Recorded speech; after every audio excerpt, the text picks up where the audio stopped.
अस्सलाम वालेकुम दोस्तों, सोच दे सफ़र ਦੇ ਨਾਲ ਡਾਕਟਰ ਰਫੀਕ ਤੁਹਾਡੀ ਖਿਦਮਤ 'ਚ ਹਾਜ਼ਰ ਹੈ। ਤੇ ਦੋਸਤੋ ਅਸੀਂ ਅੱਜ ਗੱਲ ਕਰਾਂਗੇ। ਅਕਸਰ ਜਿਹੜਾ ਹੈ, ਕੁਝ ਜ਼ਿਹਨੀ ਬਿਮਾਰੀਆਂ ਐਸੀਆਂ ਹੁੰਦੀਆਂ ਨੇ ਜਿਹਦੇ 'ਚ ਵਿੱਚ ਤੁਹਾਨੂੰ ਕੋਈ ਚੀਜ਼ਾਂ ਨਜ਼ਰ ਆਉਂਦੀਆਂ ਨੇ ਜਾਂ ਤੁਹਾਨੂੰ ਕੁਝ ਸੁਣਾਈ ਦਿੰਦੀਆਂ ਨੇ, ਲੇਕਿਨ ਹਕੀਕਤ 'ਚ ਉਹ ਨਹੀਂ ਹੁੰਦੀਆਂ। ਤੇ ਅਸੀਂ ਉਹਨੂੰ ਨਾ ਜਿੰਨ ਸਮਝ ਲੈਂਦੇ ਹਾਂ, ਜਾਦੂ ਸਮਝ ਲੈਂਦੇ ਹਾਂ ਜਾਂ ਟੋਣਾ ਸਮਝ ਲੈਂਦੇ ਹਾਂ।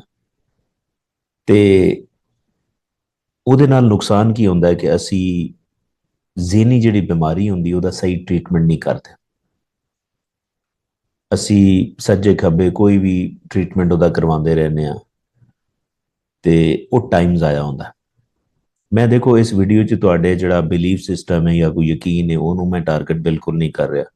ਮੈਂ ਇੱਕ ਸਾਇੰਸ ਦੀ ਗੱਲ ਕਰ ਰਿਹਾ ਕਿ ਬਹੁਤ ਸਾਰੀਆਂ ਬਿਮਾਰੀਆਂ ਜਿਸ ਤਰ੍ਹਾਂ ਡਿਪਰੈਸ਼ਨ ਦੀ ਐਕਸਟ੍ਰੀਮ ਕੰਡੀਸ਼ਨ 'ਚ ਤੁਹਾਨੂੰ ਕੁਝ ਚੀਜ਼ਾਂ ਨਜ਼ਰ ਆਉਣ ਲੱਗ ਜਾਂਦੀਆਂ ਨੇ ਜਾਂ ਸੁਣਾਈ ਦੇਣ ਲੱਗ ਜਾਂਦੀਆਂ ਨੇ, ਜਾਂ ਸਕਿਜ਼ੋਫਰੀਨੀਆ ਹੈ ਉਹਦੇ 'ਚ ਤੁਹਾਨੂੰ ਚੀਜ਼ਾਂ ਨਜ਼ਰ ਆਉਂਦੀਆਂ ਨੇ, ਸੁਣਾਈ ਦਿੰਦੀਆਂ ਨੇ, ਜਿਹੜੀਆਂ ਹਕੀਕਤ 'ਚ ਨਹੀਂ ਹੁੰਦੀਆਂ।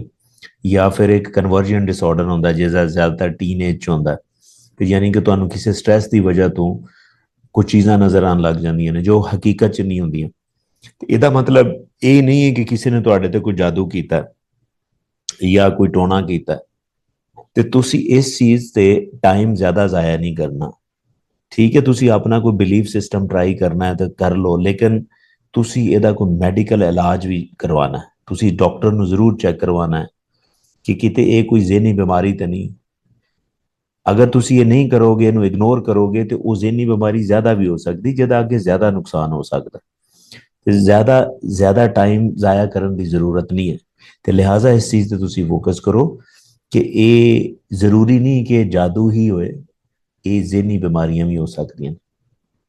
ਲਿਹਾਜ਼ਾ ਇਹਨਾਂ ਦਾ ਟਾਈਮ ਤੇ ਇਲਾਜ ਕਰਾਉਣਾ ਇੰਤਹਾਈ ਜ਼ਰੂਰੀ ਹੈ। ਉਮੀਦ ਹੈ ਕਿ ਤੁਹਾਨੂੰ ਕਨਸੈਪਟ ਸਮਝ 'ਚ ਆਇਆ ਹੋਏਗਾ, ਲੇਕਿਨ ਫਿਰ ਵੀ ਤੁਹਾਡਾ ਕੋਈ ਕੁਐਸਚਨ ਹੈ ਤੇ ਕਮੈਂਟ ਸੈਕਸ਼ਨ ਜ਼ਰੂਰ ਮੈਂਸ਼ਨ ਕਰੋ। ਇਨਸ਼ਾਅੱਲਾ ਮੈਂ ਉਹਦਾ ਜਵਾਬ ਵੀ ਦਿਆਂਗਾ, ਹੋ ਸਕਿਆ ਤਾਂ ਵੀਡੀਓ ਵੀ ਬਣਾਵਾਂਗਾ। ਜਜ਼ਾਕ